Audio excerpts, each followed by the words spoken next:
Welcome to the deep dive for this week. Don't forget to visit the website at deepdiveau.net. Check out our socials and Patreon page at the Deep Dive AU. Subscribe via your favourite podcast app or like and subscribe at our YouTube page at the Deep Dive AU. The Deep Dive podcast mugs are now available for purchase and are currently on sale. Just go to our merchandise page at deepdiveau.net to purchase one. Don't miss out on this opportunity to grab one for yourself or as a thoughtful gift for a fellow podcast enthusiast. This is the Deep Dive Podcast. And here is your host, Michael Coles. Lisa Cox is the epitome of fearless living and an international changemaker and thought leader. Now a TEDx speaker, author, and internationally awarded thought leader, Lisa's resilience and mental strength were tested when she acquired life-altering disabilities several years into her successful corporate career. Today, Lisa is on a mission to empower, educate, and motivate audiences to create a more inclusive world. From mental health to marketing, or from body confidence to business strategy, Lisa is thrilled to be here. Lisa Cox, welcome to the Deep Dive. Thank you very much, Michael. It's great to be here. Okay, so before your brain hemorrhage back in 2005, you had a very successful career in advertising, and now you still have a successful career in advertising. How did your acquired disabilities shape your determination to change how the world thinks about disability? Great question. A huge question as well that I could spend the next hour talking about. I was several years into my advertising career as a copywriter. So for people who don't know what that is, I would write the scripts for TV and radio ads, write the words for print ads and other things like that. Loved my job, absolutely loved being in that creative environment. And then in 2005, I had a brain hemorrhage, like a stroke. Spent the next 3 weeks in a coma, 2 months on life support, and over a year in hospital after that. And during that first year, my left leg, right toes, 9 fingertips were all amputated, heart surgery, hip replacement, list goes on. So there were a ton of disabilities that just I acquired almost overnight over that first year. And I realized that I could essentially combine my professional background in advertising with my lived experience eventually, because I'm now 20 years on, my lived experience with disability to transform the way we were being represented. Because I knew anyone knows just by looking at TV and everything like that, there is very little representation of disability, but when you do see it, it's often tokenistic and things like that. So I listened to all the disabled people I could and learnt as much as I could, and then tried to incorporate that into advertising with my background. So what are the most common stereotypes associated with disability that you experienced back then, and how's that changed in recent times? In recent times, it's been a little bit of a change and more awareness of stereotypes, but there's still a long, long way to go. So I'll be completely honest, when I first acquired my disabilities, was told I was going to be in a wheelchair for life, over 25% blind, all of my amputations, I was devastated, but I realised that was because I had over 24 years worth of media stereotypes in my head. And that was sorts of stereotypes that told me that I could be either a Paralympian or someone to be pitied. My life was not going to be meaningful and I wouldn't have friends and partners and things like that. So there's all the other stereotypes that we see as well. You know, the villain, for example, inspiration porn. We might talk about that later, but I was being congratulated just for being out in public, and it's so good to see you out. And I was doing the grocery shopping and things like that, being called brave just for turning up at the gym. And those things had never happened in my pre-disability life. So I knew there was clearly disconnect here between people's conceptions of what a disabled life was like, and looking at my body, I knew there was nothing I could do to change what had happened. My disabilities are all permanent, but I could do something to help shape and change the way both myself and my community was being represented. Okay. Because that's what ultimately affects social outcomes like employment, education, healthcare, all of those sorts of things through social attitudes. Okay, so can you discuss the concept of inspiration porn and its implications for the portrayal of disabled individuals in media? Yeah, sure. So that term was first coined by the late disability advocate Stella Young. And for all of your listeners, I'd really, really love it. really recommend that they type into Google Stella Young TED Talk, and that will pop up, and it's maybe 15 minutes or so, and it explains it really, really clearly. But it's essentially the objectification of people with disabilities for doing the bare minimum and being celebrated for that. Now, obviously, it's a bit nuanced because there have been times when I've done the smallest, learning to brush my teeth again. When I did that for the first time, we all celebrated. And that's a bit different to now when I'll just be out in public and a stranger will approach me and say, oh, it's so good to see you out, and good on you for having a job and having friends and doing all the very normal things that plenty of people with disabilities do. But if it's the sort of thing you wouldn't say to an able-bodied person, it's so good to see you out, and look at you for doing grocery shopping, you're so inspiring, then you probably shouldn't be telling somebody with disabilities either.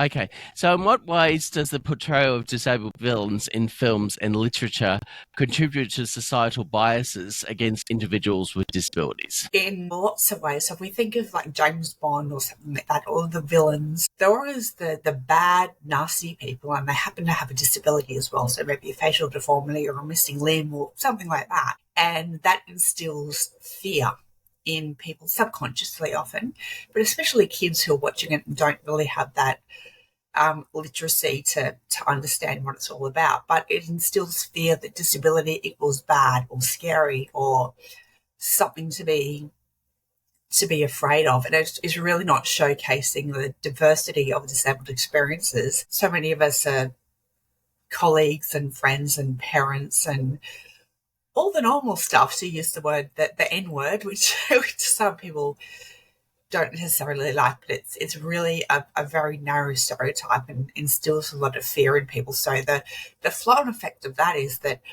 they may be afraid to approach us when we're out and say hello, or afraid to employ us, or have low expectations of what we can do.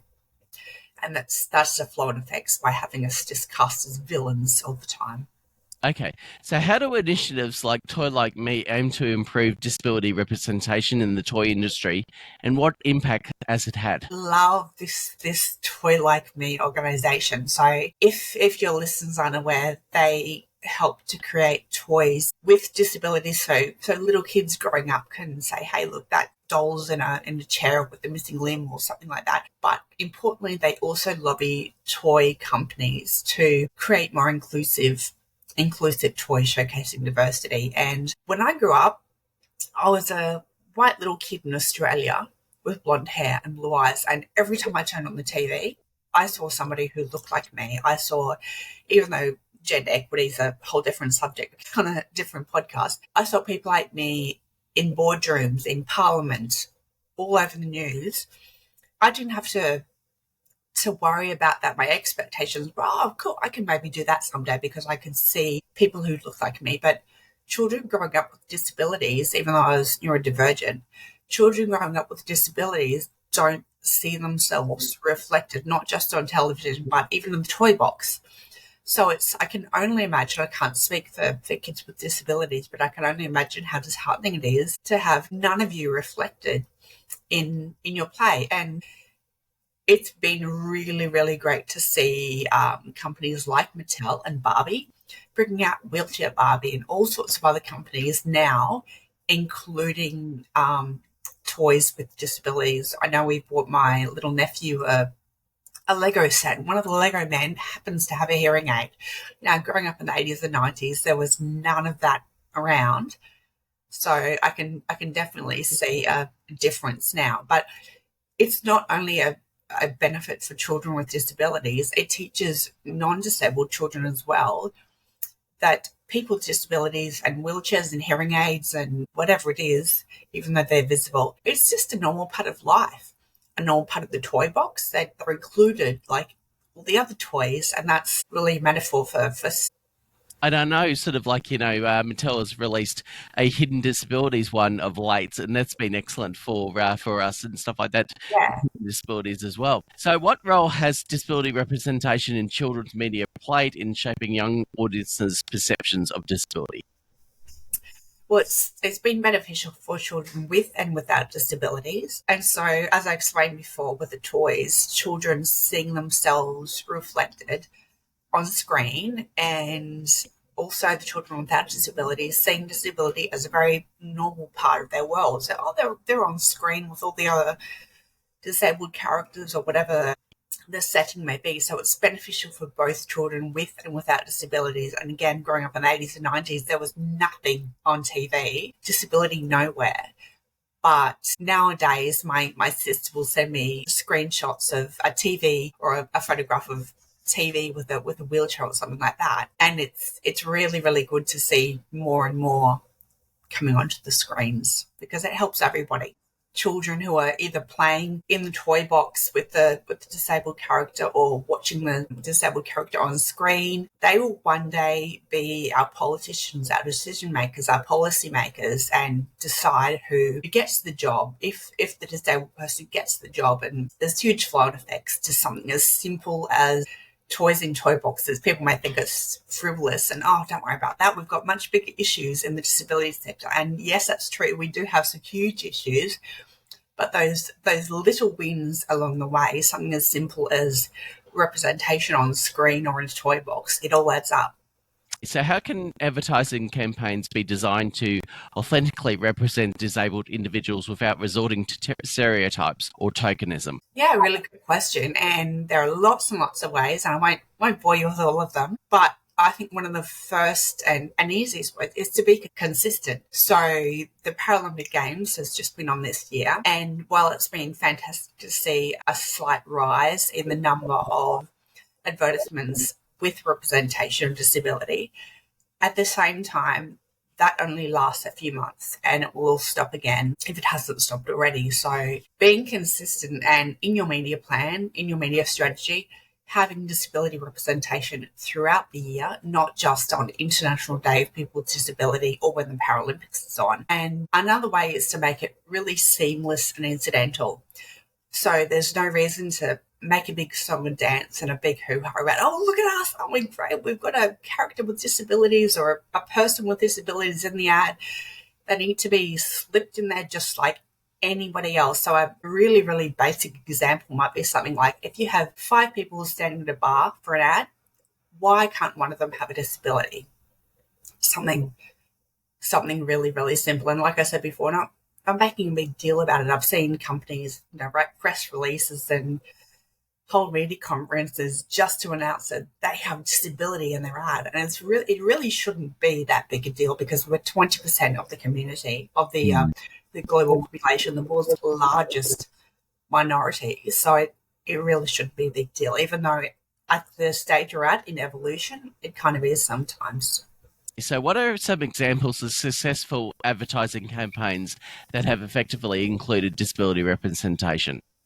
Great question. And I love promoting companies who are doing a good job. And Coles here in Australia is one of them. They've, similar to another company, done it holistically as well. So they've had some advertising campaigns that have included people with disabilities, and it's been fairly seamless and incidental. But not only that, they're also employing people with disabilities in their stores, and it's similar to Target, another organisation who's doing great things. They have people with disabilities in their catalogues, in their advertising campaigns all year round, but their store layout is far more inclusive now. It's much easier to get around, but not only for me in a wheelchair, but for people pushing prams or trolleys. So that's where inclusive design comes in, because what's good for someone with disabilities is really quite good for everybody in society.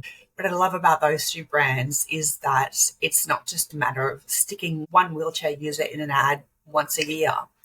It's a really holistic view of inclusion, in that the advertising and marketing is really on point, but they're also looking at store layout and other things that may be access barriers for us. Okay, so how does the lack of disability representation in media affect the self-esteem and identity of disabled individuals? Hugely. And again, I can't speak for children growing up with a physical disability because mine was neurocognitive. I didn't have physical disabilities, but I can only imagine how completely shit that would be. So of course, there's all sorts of really horrible things about like bullying and that sort of stuff, but it goes on into adulthood and the low expectations that are set around people with disabilities. Now we're having a before and after life that I can remember clearly is an important part of my advocacy, because I can say, yes, this is my experience now as a disabled person, and I know how starkly different that was to life as a non-disabled person. So there's something going on here. Society's perceptions of me, and not just of me, but of people with a disability, is really, really quite disappointing often at times. Okay, so what steps can content creators in both the mass media and social media take to ensure inclusive and accurate portrayals of disability in their work? So, like I've mentioned before, making it consistent, not just doing it once or twice a year, but also making it incidental. But importantly, to all of that, include the voices of people with disabilities. So if you are looking to do either a campaign or a project or something like that about disability, include people with disabilities to consult, or if they're not going to be on the screen or directly involved in the campaign, ask people with a disability, find people in the community who can give you some advice on that, because we can spot red flags and all sorts of things. And that's not only beneficial to the disability community, but it's also beneficial to the business as well. They're not going to get called out on social media for tokenism or something like that. But there are some really great content creators on social media, and I'd encourage your listeners to follow them and see what sort of things they're up to, how they speak, what they do, because we're not all just sitting in hospital beds in wheelchairs. And that's, I suppose, intersectionality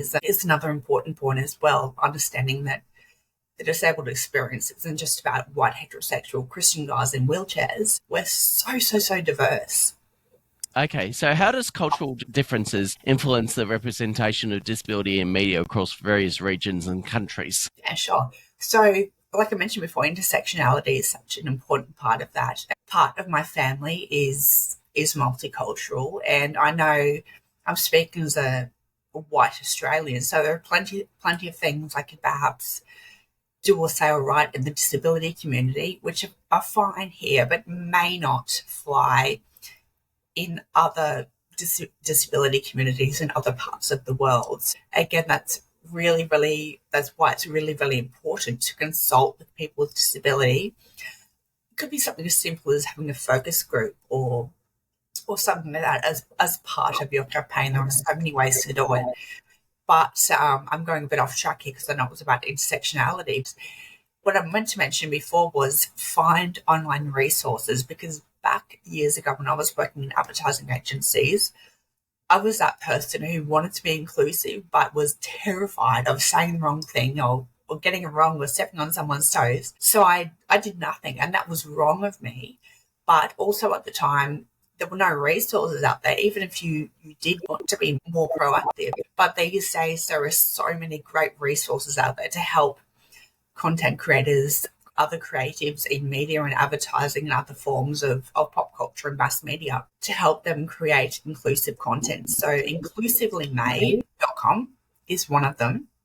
And there's a Media Diversity Australia. We released the Disability Reporting Handbook a few years ago, and that's recently been updated. And that was written in conjunction with people with disabilities by working professionals in the media industry, because we realised that there were some wonderful advocates out there doing great things, but they didn't have that media experience and really solid understanding of why the media worked the way it did. And on the other hand, there was some awesome advocates and allies out there who were working in the industry, but they didn't have a disability and really didn't have that full understanding of the nuances within our community. Okay, so what impact does the inclusion of disabled actors and models in media have on public perceptions of disability? So it has the potential to shape and reshape the current narrative around disability. It can be positive and negative. So if you imagine for a moment that, like the 80s and 90s, it's only stereotypical tropes and we're all villains, and that really sets the scene that everyone in the disability community is a certain way. But by transforming those representations to including really authentic representations And that's another important point from your last question about ways to do it. Make sure it's authentic, but showcasing the fact that, yes, we're not just wheelchair users on the NDIS. We're parents, employees, and so many other things that aren't being represented in all advertising. There was some data released a little while ago that showed that even though we're 20% of the global population, the world's largest minority, we're still represented in mainstream advertising at 1% or less during prime time, which is really disappointing. But the bit that I've been harping on about for a few years now is that it's not just a socially good thing to do, and we'll help all the poor disabled people. Yeah, that's not the only reason you do this. Of course, it's socially responsible and all those sorts of things, but as a business person, I'm trying to look more now at the business case for inclusion, because I've spent enough time in boardrooms to know that everyone's often there for a good reason, but often the key decision makers, they're less interested in social responsibility and more interested in the figures, the bottom of a profit and loss statement. So appealing to them as well, talking to them about it, because it's a two-pronged approach.